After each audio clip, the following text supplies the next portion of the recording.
I'm sorry if you answered this already, but when they're making that run in the fourth quarter, it's down to 8. You have a couple girls that are going on the bench with 4 fouls. How were you guys able to hold it together? It was scary having some of our some of our best players in foul trouble, but we knew, me and Bridget were in the game. We had a bunch of other players that we could rely on, and we knew just keeping the composure. We couldn't get flustered because they were pressuring us, and we had a bunch of our best players out with foul trouble. We just kept the composure up, and we did what we had to do. We played disciplined defense, and we knew we couldn't foul because we were in foul trouble. And so we just did everything we could, whether it was driving, getting them in foul trouble, just to pull out the win. Did part of you say, though, given the history of the team and, wanting this for a few years now and struggling to get this far, did part of you say, oh no, not again, given that you're in the stage and they're making this late charge like that? Yeah, it was a little nerve-wracking, but I had confidence in everybody on the court. None of us wanted to feel the same as last year, I can promise you that.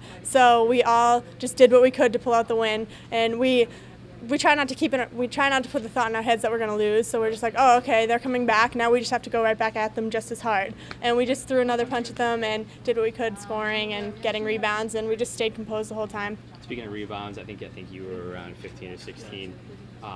You're not one of the bigs on this team. What's your approach to rebounding, and how were you able to have so much success today against Sam Hackley and Sam Highslip, two of their bigs? Mm-hmm. They have really good bigs. We were preparing to play against them. We knew they were really good on the boards. We knew they did some great work in the paint, and so everything that we did, every time we would take a shot, I knew we could attack them if we tried to get offensive rebounds. So I would just run in and try and get the ball every time we shot it.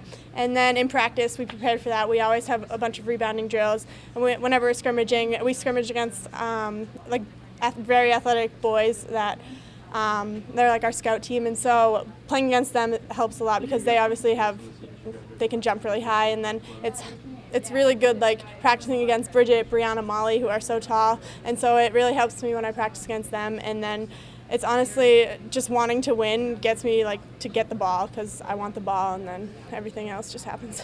Bridget said that, looking back, it seemed like almost the Newton North game was sort of the turning point for you guys, sort of get you over the hump. Do you agree? Do you agree with that? Yeah, definitely.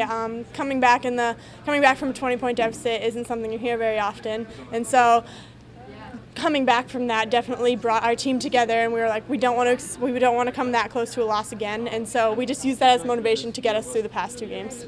I know you're going to enjoy this one, but you have a lot of your teammates coming back next year. What's it going to take to get back here again? We're gonna relish in this glory for a while, but then once comes time for preseason, we're obviously going to get right back at it. We're not going to say, oh, just because we won last year, we're going to easily get right back here again. We're going to take it one game at a time again next year, and we're not going to let up again next year. So just hopefully we'll be able to get back here and experience this again.